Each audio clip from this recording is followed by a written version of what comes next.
Hello, what's up mga J-Vlog? Welcome ulit sa panibagong video, and for today's video, magpo-phone comparison tayo between sa dalawang napakalupit na iPhone ngayon na pwede mabili sa Green Hills, ang iPhone 11 versus the iPhone 12. Ano kaya magandang iPhone na para sa'yo?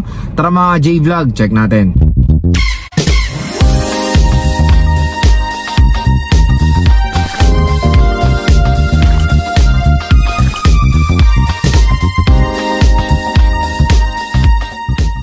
Ayan. So for today's video, phone comparison na naman tayo ng mga iPhones, kasi ang dami kong nakikita sa comment section sa Facebook, sa TikTok, or sa YouTube na ano po ba ang magandang bilhin sa Green Hills? Mag-iPhone 11 ba ako?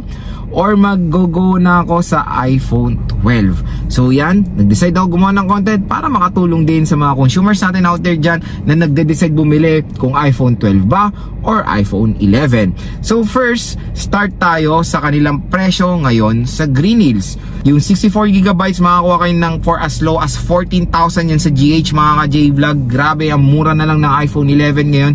64GB, 14 to 15,000 pesos. 128 I think nasa 16 to 17,500 pesos.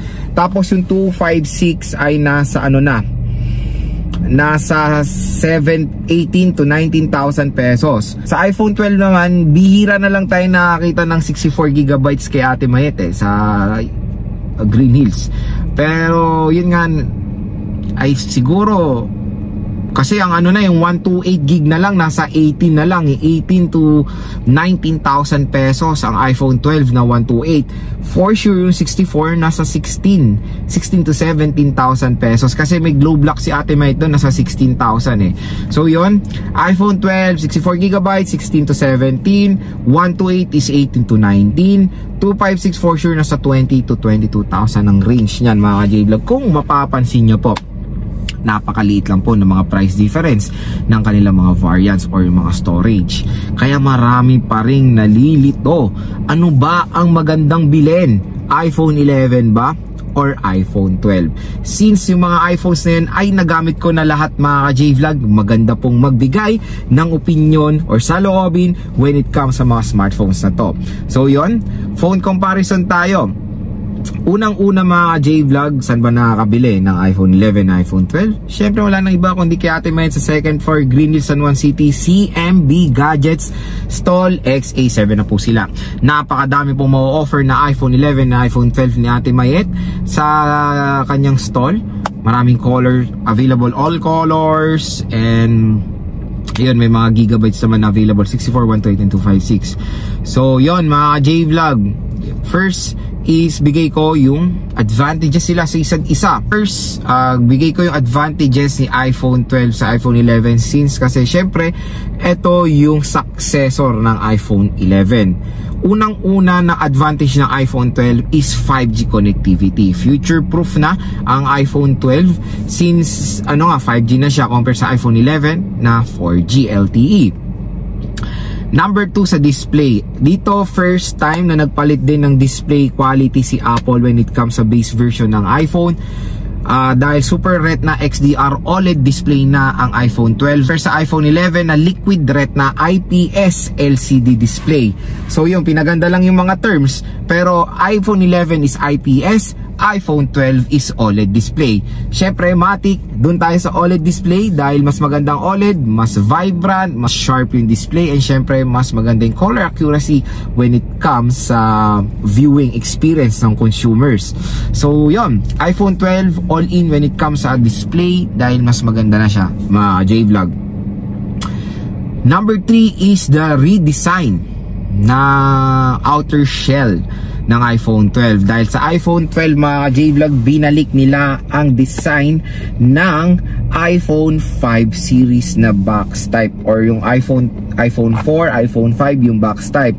Kasi nag-redesign din sila sa iPhone 6 series na curve na yung gilid, na yun yung nakikita natin sa 6 pataas, 6 hanggang 11 series. So yon, sa 12 binalik nila yung old school na box type ng iPhone 4 and 5 ng iPhone 4 and iPhone 5 series na for me mas maganda po yung ganyan design, yung box type. Mas premium siyang tignan, mas comfortable siyang hawakan for me. So yon, redesign sa iPhone 12 na mas okay siya.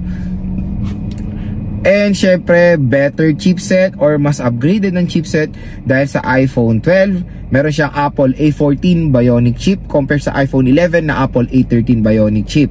Ito kasi ang pinagmamalaki ni Apple that time na mas maliit ang chipset ng iPhone 12 compare sa iPhone 11, kaya mas power efficient po siya or mas ano siya sa battery, kumbaga mas konti lang ang consume niya sa battery, yun, power efficient nga.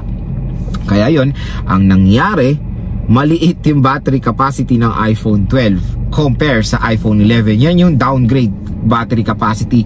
I think kaya nila binawasan yung battery capacity, siguro dahil mas lumiit yung yung form factor. Kasi kung kinompare nyo side by side ang iPhone 11 and iPhone 12, mas malaki yung yung body kumbaga ng iPhone 11 compare sa iPhone 12 na mas slick siya dahil box type na nga siya.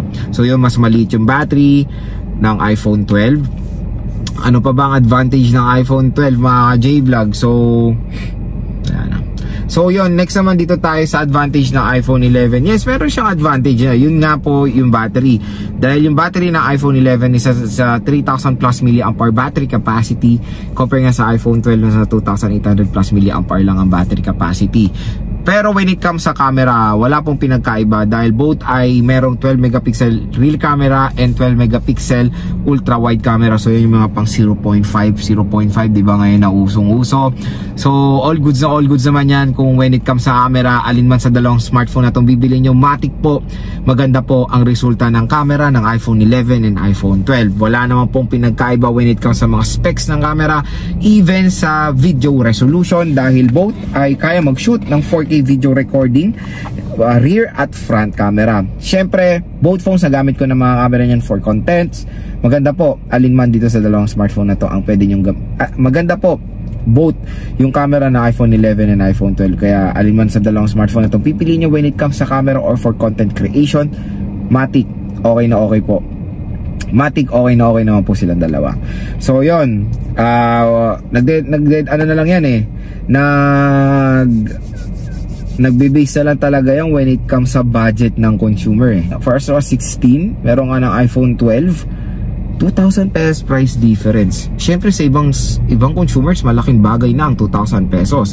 Pero kung hingin nyo opinion ko, kung 2,000 pesos na naman na ang dadagdag nyo, syempre go for the iPhone 12. Mas magandang specs, mas future proof siya, at matik mas matagal lang OS support nyan dahil mas upgraded nyan chipset nyan compare sa iPhone 11. So yon, 128, hindi rin gano'n nagkakalayo yung presyo ng 128 and 256 ng iPhone 11 and iPhone 12 mga ka-J-Vlog Pero naintindihan ko naman sa mga consumers na tight talaga budget, humihingi lang ng opinion kung maganda pa ba ang iPhone 11. Yes mga J-Vlog, maganda pa rin ang iPhone 11 ngayon 2024. Even yun nga, mother ko nga ang gamit iPhone XR, masaya pa siya sa iPhone XR niya. Yung pinsan ko nga iPhone XS Max, maganda pa ang mga performance ng mga J-Vlog. Kasi parati yung tatandaan, lahat yung mga smartphone na yan ay flagship before. Bibigyan kayo ng flagship performance ng mga smartphones na yan, even kahit matagal na yan lumabas sa market, kahit matagal na yan lumabas sa market, ang pinakakalaban nyo na lang talaga sa iPhones is of course battery. Yon, sa battery, matik pag bibili kayo sa green list ng iPhone 11 and iPhone 12, expect nyo na nasa 80 to 90 kasi may brand new pa pong nabibiling iPhone 11 and iPhone 12. Huwag kayo magugulat na merong 100% pa na battery ng iPhone 11 and iPhone 12 kasi meron pa pong mga brand new niyan. Ibig sabihin kung ganon is siguro binili nila ng brand new, nagsawa agad, or maingat talaga sa battery yung consumer, ay napanatili nilang 100% battery ng iPhone 11 nila, so and iPhone 12. Kaya matik, meron pa pong mga matataas sa battery health ng iPhone 11 and iPhone 12 kasi meron pang CPO rin, may CPO din na iPhone 11 and iPhone 12. Kaya for sure marami pa rin matataas na battery health na second hand ng mga 11 and iPhone 12 series. So yun mga ka-J-Vlog, sana nakatulong tong phone comparison na to. Kung ako nga tatanungin, definitely go for the iPhone 12 na kasi mas upgraded nga ang chipset, 5G connectivity, mas magandang form factor, and of course mas better ang chipset niya. Kung tinala naman ang dadagdag nyo, why not mag-ipon lang kayo ng konti and go for the iPhone 12. Kaya kung interesado kayo sa mga iPhones, syempre wala na iba kundi kay Ate May tayo, si MB Gadget, second floor Green Hills, San Juan City.